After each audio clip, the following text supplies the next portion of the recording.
एक तो डॉक्टर बनने के लिए मिनिमम एमबीबीएस की डिग्री की दरकार पड़ती है, एक तो लॉयर बनने के लिए बीएलएलबी की डिग्री की दरकार पड़ती है, एक तो टीचर बनने के लिए मिनिमम ग्रेजुएशन तो बनता ही है। I teach economics and accountancy to higher secondary students and मेरी educational qualification only till class 2 है। मैं क्लास 2 के बाद आज तक कभी स्कूल पढ़ने के लिए नहीं गया। However strange and incredible it may sound, but this is a fact, and as they say, fact is stranger than fiction. I was born a normal child and was having a normal childhood. We were a family of 6, mummy papa, 3 brothers and a sister.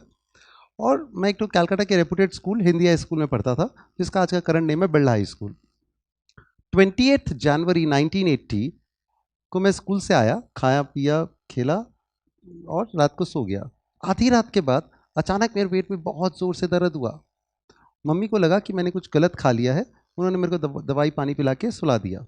सुबह जब मैं उठा ना तो मेरा पेट का दर्द गायब हो गया था, लेकिन मेरे को फीवर आ गया था।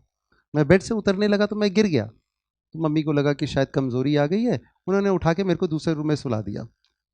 काफ़ी घंटों बाद मैंने अपनी मम्मी को बोला कि मेरे को लग रहा है मेरे पाँव नहीं है, I can't feel my legs.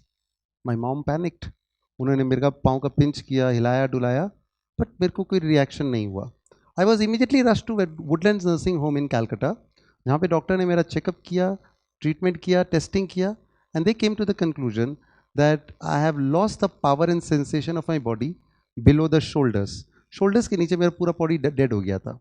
ना मेरा एक्सीडेंट हुआ था, ना मेरा इंजरी हुआ था, बट मेरे को पैरालिसिस हो गया। आज तक डॉक्टर ये समझ नहीं पाए कि उस दिन रात को हुआ क्या। एज ऑल पेरेंट्स, मेरे my parents also ran from pillar to post, they left no stone unturned. जिस आदमी ने जिधर भी सजेशन किया उधर गए, लेकिन कुछ हुआ नहीं। एलोपैथिक, एरोपैथिक, होम्योपैथिक, नेचुरलपैथी, हम लोग सब ट्राई कर लिए। जब कुछ नहीं हुआ, everything was, all the efforts were in vain. कुछ सालों बाद मैंने अपनी पेरेंट्स को बोला कि enough is enough, I know that I have a wheel chair life and I will not going to any further doctors. I can understand that I have 95% of the things which a normal person do, I will never be able to do. पढ़ाई पढ़ाई हम लोग कैसे करते हैं? या तो मन से या किसी के डर से। डर क्या चीज़ का? फेल हो जाएंगे, खराब मार्क्स आएगा, पेरेंट्स लोग गुस्सा पड़ेंगे। मन क्या चीज़ का? फर्स्ट आना है, अच्छा मार्क्स लाना है। मेरे को तो स्कूल ही नहीं जाना था, ना मेरे को डर था, ना मेरे को कोई मन था, लेकिन इसलिए मैं कभी पढ़ाई ही नहीं करता था। मैं तो अपने आप को ऑटो प्रमोशन करवा लेता था। ऑटो प्रमोशन कैसे होता है? एक मेरे जो दोस्त थे उस बिल्डिंग में क्लास 4 से 5 में जाते थे, तो उनको जो प्रिस्क्राइब बुक्स होते थे वही मैं मंगा लेता था और सारा साल थोड़ा बहुत पढ़ लेता था। नेक्स्ट ईयर वो 5 से 6 में जाते थे, तो मैं क्या करता था, वो बुक डिस्कार्ड कर देता और नया बुक्स ले आता था। इसलिए पढ़ाई नाम की टाइम उस टाइम ज़ीरो थी। उन दिनों एक चीज़ बहुत अच्छा हुआ, 1982 में कैलकाटा में एक जो न्यूज़पेपर, इंग्लिश न्यूज़पेपर लॉन्च हुआ, दी टेलीग्राफ। वो मेरा बेस्ट फ्रेंड बन गया। फर्स्ट पेज का फर्स्ट पैरा का फर्स्ट वर्ड से पढ़ना चालू किया, लास्ट पेज का लास्ट पैरा का लास्ट वर्ड तक मैं पढ़ते ही गया उसको। उसने मेरे को दुनिया दिखाई, पॉलिटिक्स हो, स्पोर्ट्स हो, आर्ट्स हो, लिटरेचर हो, लैंग्वेज हो, रिलीजन हो, ज्योमेट्री, सब कुछ मेरे को वो पेपर से मिला। फिर मैंने और क्या किया, मेरे पास टाइम बहुत हुआ करता था, तो मैंने कॉमिक्स में चला गया। मैं कॉमिक्स पढ़ने लगा, नॉवेल्स पढ़ने लगा, इंग्लिश ऑथर्स के सारे सारे बुक्स पढ़ने लग गया। शायद ही कोई इंग्लिश ऑथर है जिसका मैंने बुक्स नहीं पढ़ा होगा, starting from Shakespeare, Charles Dickens, Franklin W Dixon, Enid Blyton, Franklin W Dixon, any entire series of Agatha Christie, entire series of Alfred Hitchcock, मैंने सब पूरे के पूरे बुक पढ़े हैं। टाइम बहुत था तो मेरे पास ही मेरे को डायरी मिल गया मेरा पुराना, मैंने उन दिनों ये नाम लिखता था एक एक करके, सजा सजा के जितना बुक पढ़ता रहता था। If I say life was tough at that time, that will be an understatement. It was dull, depressing and boring to say the least. Light is always there. ये ऐसा नहीं हो सकता कि आप लोग को लगेगा डेड एंड आ गया लाइफ, कुछ नहीं, अंधकार है ज़रूर, बट उसके लिए आपको सर्वाइव करना पड़ेगा। मेरे से ज़्यादा डार्क तो किसी का लाइफ हो ही नहीं सकता है। मेरे पास उस टाइम 1980s में ना कोई एम था, ना कोई होप था, ना कोई फ्यूचर था, ना कोई ड्रीम था, ना कोई स्किल था, मेरे पास तो कुछ नहीं था। बट मेरे पास एक ही चीज़ था, विल पावर था, कि मैं अपने आप को रो रो के नहीं मारूंगा। I will not cry myself to death.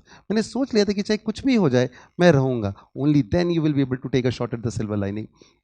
आज उस टाइम के लिए मेरे लिए सबसे ईजिएस्ट काम क्या होता मेरा उस टाइम, सबसे ईजिएस्ट काम मेरे लिए उस टाइम क्या होता, to go into a state of depression, जो आजकल के लिए फैशन बन गया है। आए दिन जो भी होता है सब फैशन डिप्रेशन में चले जाते हैं। अरे क्या मजाक है, फैशन डिप्रेशन की ऐसी की तैसी, क्या है depression, life itself is a celebration, और इसको इंजॉय करो, तभी आप लोग फुलेस्ट रह पाओगे। बहुत पसंद आता है, जो होता है अच्छे के लिए होता है, शिद्दत से करो, पैशन से वो काम करो, कहीं ना कहीं वो यूटिलाइज जरूर होगा। एक जन ने मेरे को आके बताया कि सर हम लोग के घर में बहुत प्रॉब्लम है, कोई फाइनेंशियल प्रॉब्लम है, हेल्थ प्रॉब्लम है, बहुत झमेला चलता है, ये है। लाइफ में तो प्रॉब्लम रहेगा ही रहेगा। आज मेरे को इस पर ना मेरे पास कोई एडवाइस है, ना मेरे पास कोई सोल्यूशन है कि मैं आपको बोल दूंगा। सोल्यूशन आप लोग के अंदर ही है, उसको कैसे सॉल्व करना है। And that solution is to stay strong, fight it out, don't be a coward, don't run away.